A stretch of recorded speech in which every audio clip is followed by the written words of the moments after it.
Party office ভাঙা, ঘর পোড়ানো, ঘর ছাড়া করে দেওয়া, বাইক বাহিনীর দাপট, পেট্রোল বোমা নিক্ষেপ।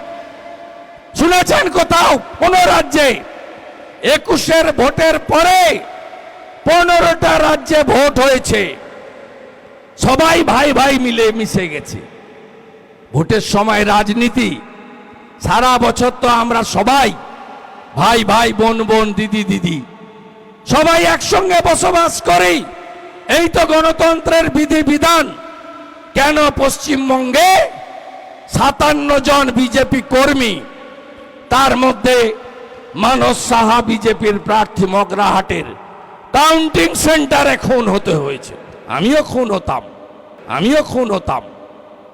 2রা মে রাত্রি 9টা সার্টিফিকেট নিতে গেছিলাম এসডি অফিস হলদিয়া।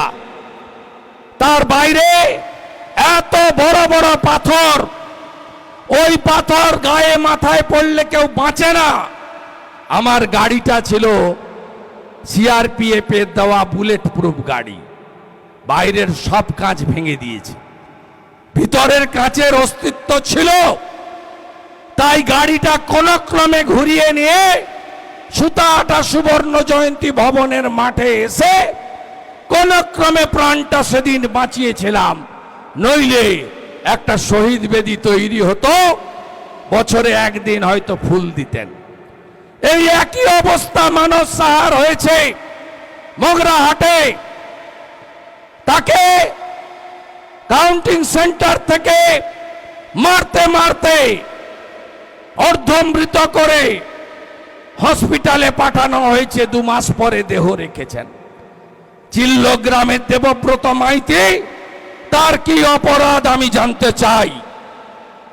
তিনি তো বিজেপির নেতা ছিলেন না, তিনি কেবলমাত্র মমতা ব্যানার্জিকে ভোট দেননি, পদ্ম ফুলে ভোট দিয়েছেন, তাই তাকে খুন হতে হয়েছে। এ জিনিস চান আপনারা? দক্ষিণ কেন্দামারিতে 45টা বাড়ি, তারাচাঁদ বাড়ে 22টা বাড়ি, কি করেনি বলুন আপনারা? কি করেনি বলুন? মহেশপুর এবং টেঙ্গুয়াতে পাল্টা প্রতিরোধ গড়ে তুলেছিলেন বলে তদানীন্তন রাজ্যপাল জগদীপ ধনকড় হেলিকপ্টার করে এই মাঠে নেমেছিলেন বলে আপনারা বেঁচে গেছিলেন সেদিন। আর বেঁচে গেছিলেন এই কারণে শুভেন্দু অধিকারী 1956 ভোটে জিতেছিল বলে, নইলে বাঁচার রাস্তা কারোর ছিল না। 23-এর পঞ্চায়েতের ভোট লুটের ভোট, তার মধ্যে দাঁড়িয়েও আমরা 11টা পঞ্চায়েত জিতেছি। 2টো পঞ্চায়েত সমিতি আমরা করেছি। জেলা পরিষদে 2 জন জিতেছে। নন্দীগ্রামের একে তো বাপি পুটিকে মাঝরাতে এডিএম মিলে হারিয়ে দিয়েছে গণনায়।